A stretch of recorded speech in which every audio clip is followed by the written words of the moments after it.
In today's episode of the podcast, we're going to be talking very briefly about one of my favorite prophets, Elijah, the suicidal prophet. Now, I know I did a whole episode on that. Don't worry, I'm not going to repeat myself. This is as it relates to Youier well-being. I am your host, Elle Edwards. I'm founder of the Faith and Business Playground. I am here with coaching, training, and this podcast to help you embrace your inner weirdo so you can make Jesus CEO of your life and business. And as ever, I know I say this every single episode because I know that not everybody listens to every single episode. And sometimes you might listen and you might hear what I'm about to say and it's not the right time for you. But this is my invitation. If you would like to chat about what you being you really looks like in different areas of your life and business, I would invite you to schedule a conversation. faithandbusinessplayground.com/talk. And I will repeat that every single day because I believe that at the right time, the right person will hear what they need. So if that's you, get in my calendar.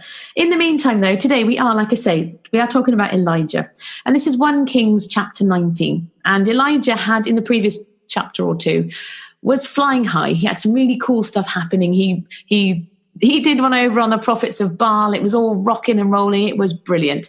And then Jezebel heard about this stuff and she basically sent him a threat. May the gods deal with me, be it ever so severely, if by this time tomorrow I do not make your life like one of them being the people who are dead. She had it in for him. And it's fascinating that Elijah was riding high and then went to rock bottom because of a few words from a person. So anybody who ever tells you that words are not important, I would point you to that verse because our words can heal, but they can also harm as well. And so I would remind us and encourage us, God helping us to be using our words for the enrichment and the encouragement and lifting each other up, rather than doing a Jezebel with our words, because nobody wants to be Jezebel. I don't know anybody who's named their child Jezebel. It just brings connotations of like the nasty characters in the Bible, which is probably a shame because there are probably some lovely Jezebels in the world, but I haven't met them yet. And if you are listening to this and your name is Jezebel, make yourself known to me because I'm sure you're wonderful. Anyway, let's crack on. So Elijah was scared. Now, what I want to focus on in this episode is how God took care of Elijah, how God dealt with Elijah's well-being, because that's our focus all this week. So Elijah was afraid. He ran for his life. He went to Bathsheba, left his servant there, while he himself, this is verse 4, while he himself went a day's journey into the wilderness. He came to a broom bush. Don't know what a broom bush looks like. I shall Google it after I record this episode. But he sat down under the broom bush and prayed that he might die. He said to God, I've had enough, Lord. Take my life. I am no better than my ancestors. Then he lay down under the bush and fell asleep. And this is the bit that's important. All at once, an angel touched him and said, get up and eat. I'm going to pause there for a minute. What's interesting to me and what I love about this is that too often we very easily fall into the trap of doing all the things for God. We think that we are being good Christians when we show up and we do. And actually, this verse reminds me that, God knew exactly what Elijah needed in that moment. And he didn't need God giving him a hard time. He needed nourishment. So the angel said, get up and eat. He, Elijah, looked around and there by his head was some baked bread over hot coals and a jar of water. He ate and drank and then lay down again. So he had some food, and then he went back to sleep. The angel of the Lord came back a second time and touched him and said, get up and eat, for the journey is too much for you. So he, Elijah, got up, ate and drank. Strengthened by that food, he traveled 40 days and 40 nights until he reached Horeb, the mountain of God. There he went into a cave and spent the night. And it was only at that point, after he'd been woken and fed, gone back to sleep, woken and fed, traveled, had a night's sleep, and then God says to him, what are you doing here, Elijah? And then they go and have a conversation. And God shows Elijah that actually he's not on his own, that really cool stuff is happening. But what I'm interested in and what I want to remind you of and hopefully encourage you with is this reminder that Elijah was cared for in the most Youier way possible. God knew what he needed in that moment, and God knows what you need moment by moment. And there are times when we need a metaphorical kick up the behind. There will be times when we hear from God very clearly going, oh, go on then. I was sitting in church a few weeks ago and I was arguing with God about something that he told me to do. He told me to get up and give somebody else a hug.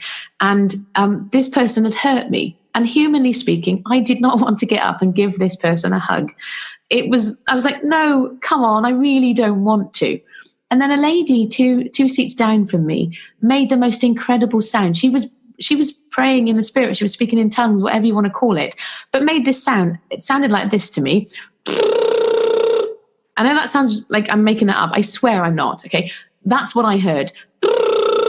And what I heard very clearly from God was, get over yourself, just do it. So in that moment, God knew that what I really needed was an audio version of him giving me a shove. And I felt that very, very clearly. And I'm glad to say I did do as I was told, and I did give this person a hug. Because sometimes when you really hear God saying, do something, and you know that you really, really got to do it, you don't want to be doing the opposite, because it's not a good place to be. And so I'm glad to say that I did pay attention and actually do what I was told. So in that moment, I almost felt like it was God giving me the finger. I'm not suggesting that God would give anybody the finger, because he's God and he's holy. But that was what it was. It was a real shove. Come on, Nell, just get over yourself and do it. That's what I needed in that moment.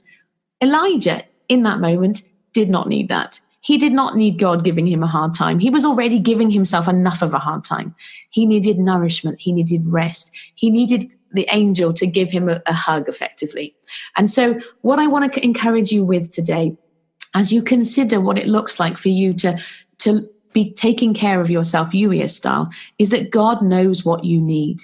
And that will change from time to time. Like, I don't need a kick up the behind every single time. It's sometimes I need that love and that hug and that support. And the same is true for you.